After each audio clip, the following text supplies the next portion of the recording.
This next game was from the very next round, against a very strong grandmaster named Giorgadze. As you can notice, in the last position, I had a very good analysis. I had prepared an opening novelty. I was very well prepared for the opening. And this game is quite similar. And there's an inherent danger in being over-prepared in the opening, which is that you can rely on the familiarity with the position. And that can lead you to a state, which is what we've been discussing, of having difficulty making the transition into thinking and not relying on your past analysis. And this is yet another reason why when I talk to my students or I focus on my own chess study, I believe very strongly in the study of the end game and the middle game as opposed to the opening. Because a large part of studying the opening is memorization. You often will use a computer to analyze the positions. You'll do a lot of research of what people have played. You'll sometimes do very profound, deep tactical analysis, strategical analysis, but then you're studying the part of the game where you're going to be tempted to memorize things. If you study the end game, you're really studying the heart and soul of chess. And if you do study the opening, you'll have to take this theme that we're discussing now deeply to heart. Don't believe that because you know the opening very well that you can just win the games when you end your analysis of the opening. You can't. You have to play chess. And I have seen chess players for many, many years make mistakes in the moment where their profound opening analysis runs out. Now, the first example I showed you wasn't when my profound analysis had run out. It was simply when my precise knowledge of what move order to play ran out. My own personal problem here wasn't relating so much to the opening analysis I had done, but to the fact that I was clinging to something that was known. And I think this relates largely to things in my life that were happening, living away from home, traveling through Europe, living a life on the road, which was tremendous for my growth, but which also challenged me in many ways, as I discussed in the introductory essay to this theme. This particular opening that I played against Giorgadze, the Benko Gambit, is one of the lines which I am quite a specialist in. I've done a lot of work in it. I have a lot of new ideas. And we reached a very, very good position after I reached the end of my knowledge. And all I would have had to do was find a simple move, and my position would be excellent with black.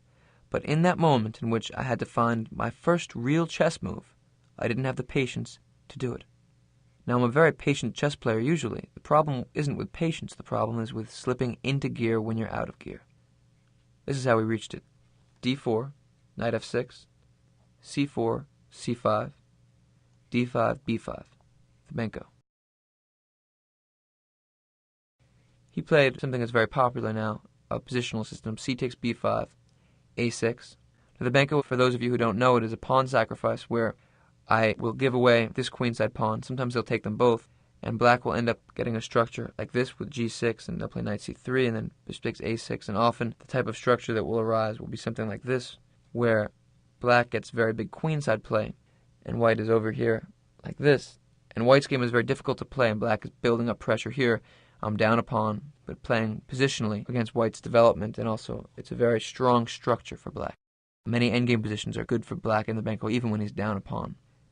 b6 is sort of declining the gambit. The idea of it is that if after I take here, I'm going to have the a file closed off, and I'm not going to have as much counterplay.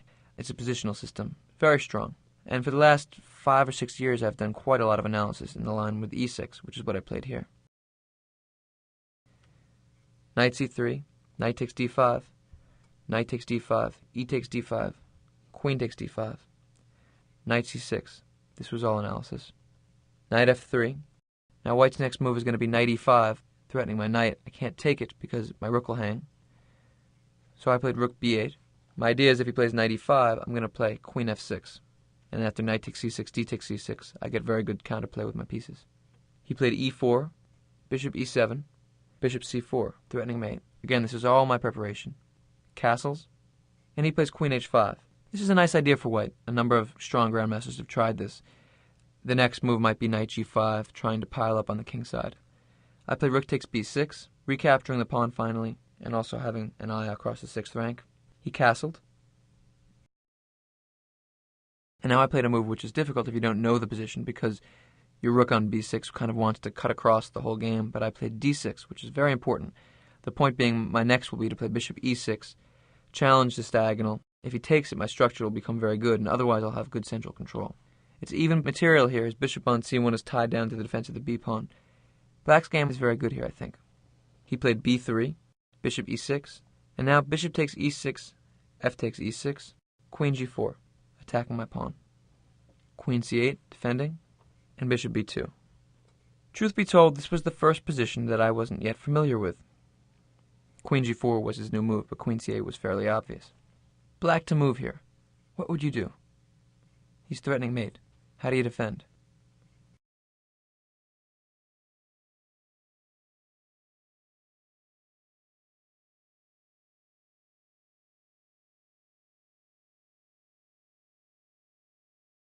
Now, if you were to give this position to me as a chess problem, my thought process would be as follows. Obviously, you're threatening mate.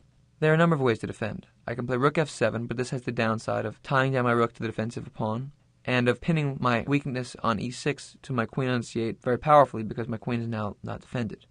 So rook f7 doesn't feel quite right.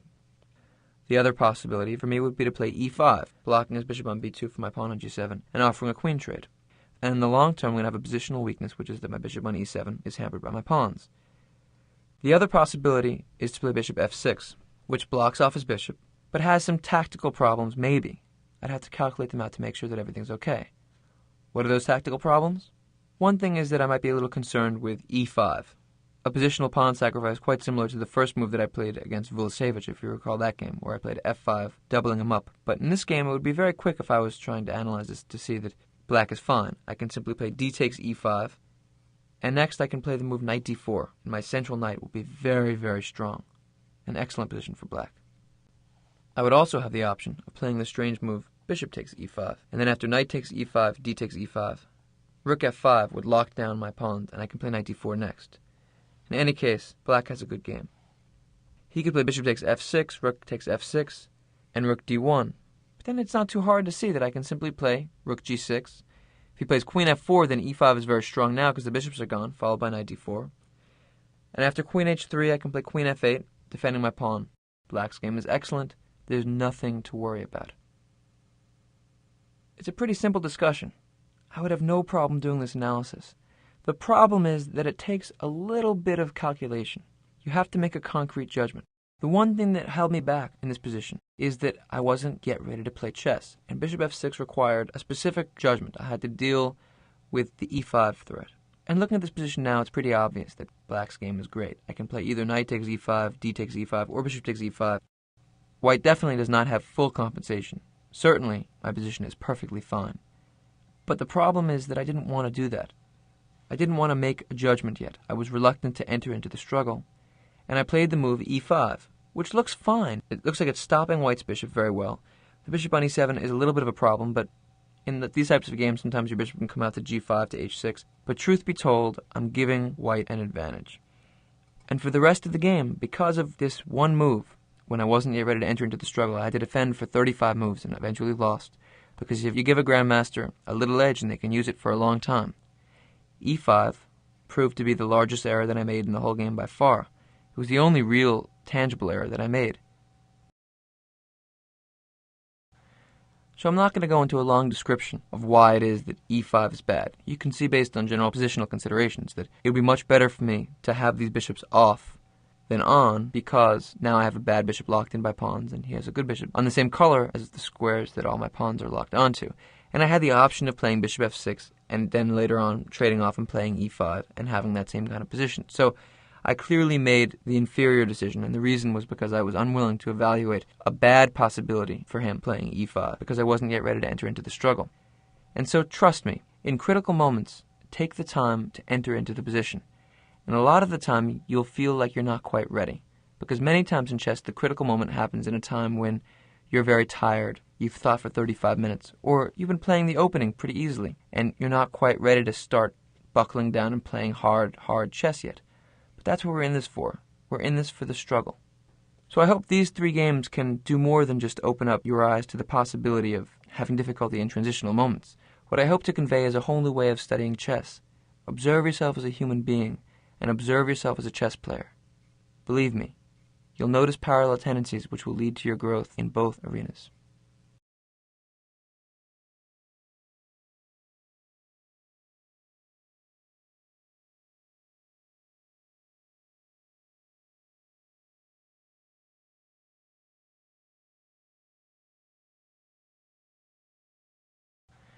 So I'm not going to go into a long description of why it is that e5 is bad. You can see based on general positional considerations that it would be much better for me to have these bishops off than on, because now I have a bad bishop locked in by pawns and he has a good bishop on the same color as the squares that all my pawns are locked onto.